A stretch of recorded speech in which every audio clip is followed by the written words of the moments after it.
right, well, hello, everybody. Hello. Welcome to the spring kickoff of our 2022, well, 21 and 22 college theme presentation. As you guys will remember, our theme presentation this year is Who Can, We Can, the Will to Overcome. I'm Becky Leverette, the psychology instructor here at Schooner College. And boy, I thought this really kind of fits within my wheelhouse, right? When I was kind of thinking about this particular theme. So I'm super excited to kind of offer you some ideas from my discipline to help you to overcome. And as I'm looking at that theme, I'm thinking, the will to overcome what, right? So what is it that we are trying to overcome? And sort of my best guess at what it is that we're trying to overcome is the idea of adversity, right? So defining adversity, according to Merriam-Webster, this is a state or an instance of serious or continued difficulty or misfortune. My glasses are fogging up, so I'm going to put them on my head. And I think if we all think about this for a minute, we have all experienced adversity within our lives. Is this correct? I mean, can you guys think of instances of adversity? I mean, collectively, of course, since 2020, we've been going through, a big trauma with the global pandemic, but we all have individual traumas as well, right? Individual difficulties that we need to face and to kind of deal with in some way. I really love this quote, sorry, the box came up late, this quote from Helen Keller. And she says this, she says, a happy life consists not in the absence, but in the mastery of hardships, right? So not in the absence of adversity, right? We're all gonna face it, we all have it, but in somehow trying to master it, right? And so what I'd like to do today is to offer you just a smidgen of what psychology knows about how we can try to overcome and to master some of the adversities and hardships that come within our own lives. Now, I just want to, kind of offer this rhetorical question, right? So, how is it, do you think, that we're going to overcome hardship and adversity? Kind of think to yourself, what is it, right, that leads us to this? In my thinking about this, over the last couple of months as I've been putting this together, my sort of answer to this question is, I think by cultivating courage as well as strength, right? So by cultivating those abilities to find courage in your life and to be a strong individual. But then the question comes, well, how do we do that, right? What is it that leads to kind of a courageous attitude or strength within our own personal lives? So what I'd like to offer you today is the idea of some strategies that you might use, or if we could use the idea of tools that you could potentially stock within your mental toolbox that could help you to overcome and, dare I say, even master the adversity or the hardships that you face within your life, right? So I'd like to offer a couple of those. I could go on for hours about this, but we only have 20 minutes, so I'm gonna offer you 3 of them. One is the idea of resilience. We'll get to that in a second. Another is the idea of grit. Okay, what does it mean to be a gritty individual? And then finally, healthy coping strategies. So, what are those and how can we use those, right, to help us to master kind of stress and adversity within our lives that we're facing. So, again, let's kind of look at these tools in terms of, again, kind of thinking about this mental toolbox that we have and that we can stock to help us to overcome adversity. Starting with this sort of idea of resilience. Now I remember my own psychology professor, Dr. Standard, who many of you remember as well, talking a lot about resilience. This was a sort of newer concept when I came back to college around the 15 to 20 years ago or so.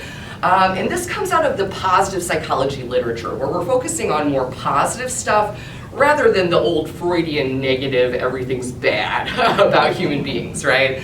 What resilience is defined as is the ability to recover and often prosper following some consequential or even traumatic life event. So some trauma happens to you, whether it's, again, collective or personal.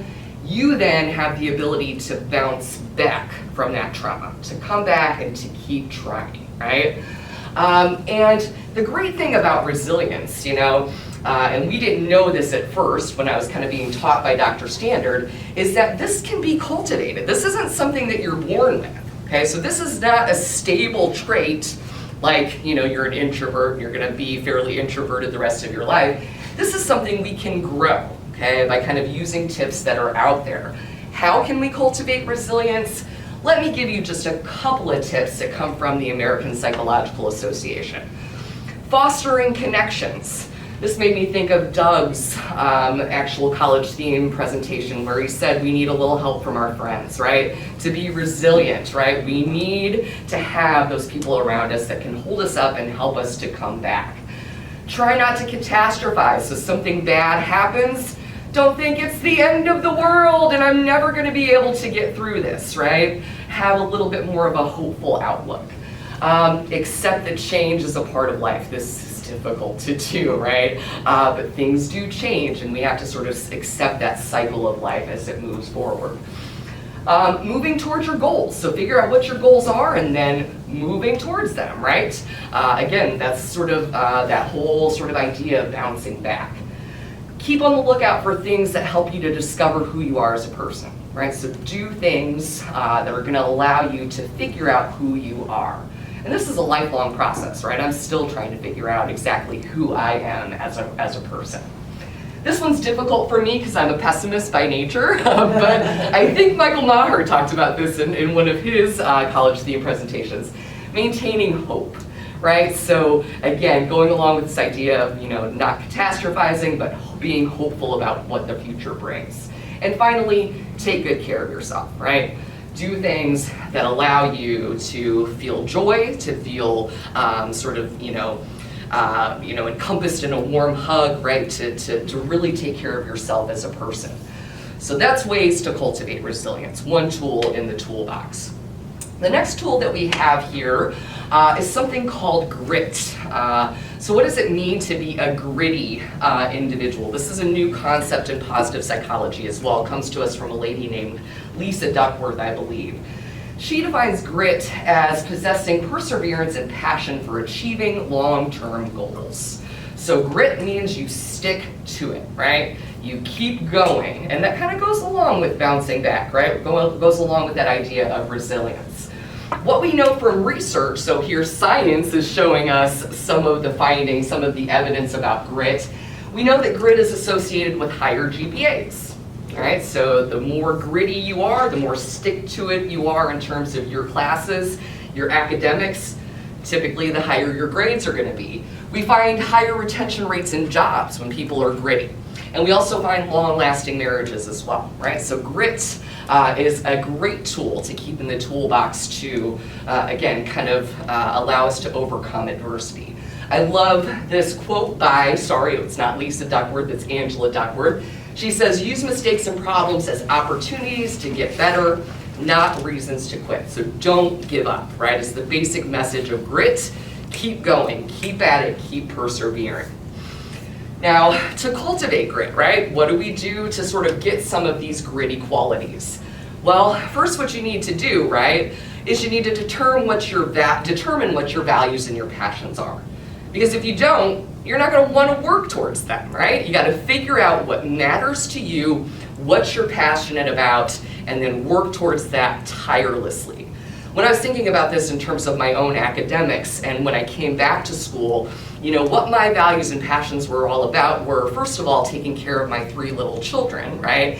And second of all, the idea that I was passionate about helping people in some way, right? And through that, I found a way to really stick to the academic side of things. So find out what those values and passions are, and then, as I said, work with tireless persistence, right, to try to achieve the goals that are associated with those. All right, so final tool in the toolbox. How am I doing in terms of time? All right, good deal. Healthy coping strategies, okay? In the sort of positive psychology literature, we have ways, of course, of managing stress and adversity, okay? We typically will put these into 3 different categories, okay, that people will use in terms of coping. One of those are called problem-focused strategies, where we, as the name suggests, identify the problem and then, engage in steps to fix it, okay? So, we could look at grit and kind of determining your values and then working tirelessly towards your goals. That's probably a good problem-focused strategy, right? We also can use appraisal-focused strategies. Here, what we're doing is we're adjusting the way that we're cognitively thinking about a situation, okay? So when I told you not to catastrophize early, right? Something bad happens to you, you think, oh, it's the end of the world. Don't do that. Think, hey, this is an opportunity for growth, right? That's what I thought about this presentation today, which I was scared to death to do. I turned it around. I was like, hey, this is an opportunity to grow as a public speaker, right? The final one, which I use all the time, are what are called emotion-focused strategies. So when there's no solution to a problem, a national pandemic, right? And there's no way to think positively about it, it sucks, right? What we should then choose to do is to choose strategies that help us to control and regulate our emotions, right? And sort of alleviate some of the stress and hardship that we feel. I just wanted to give you some examples that research kind of plays out in terms of good emotion-focused coping strategies. These are 3 of them, but there's a ton more, by the way. One of them is journaling. So writing about trauma. What research reveals is that it can have tremendous beneficial effects for people as they're working through traumas they might have experienced in their life. Research also reveals there's a ton of mental health benefits associated with yoga practice, a regular yoga practice. And I'm not talking like the real muscle building yoga. I'm talking about restorative, stretchy, nice yoga, right? And here what you find is reduced anxiety, reduced stress. This is something that I put into practice and it's changed my life. Believe me, it's changed my life. The final one is meditation. So here, engaging in 10 to 20 minutes of, kind of sitting with yourself, letting your thoughts go by, not judging yourself, accepting where you're at. This also shows lower stress hormone levels in people that practice this. And again, decreased anxiety and better mood, right? So all great sort of strategies to help us to, again, overcome and maybe even, again, master hardship or adversity that we're facing in our lives. So, basically, to kind of, get to the end of this presentation and to go back to sort of what our theme is, right? What I'm hoping that you got from this presentation is that you can, right? All of you can, we can, as a collective, right, overcome. And we're overcoming adversity, stress, right? All of those things that are hardships for us. Now, again, strength, persistence, all of these things are things that we can learn, that we can cultivate, right? It's not a stable trait that we just, have within our toolbox. We can kind of, grow it and then put it in there to use later. Again, after you've stocked that toolbox up with those strategies, use them, right? Pull them out when you have those situations where you're feeling adversity or hardship. So we, again, introduced you to just a few of them: resilience, grit, and adaptive coping methods. There are a ton more out there. Check out my personality and adjustment class in the fall, just to put a tag in there. If you'd like to know more about this stuff, we talk a lot about it. But basically how I wanted to end this is, whatever you are facing, you got this, right? You've got it. All you've got to do is to kind of cultivate some strategies and use them in your life. Thank you very much.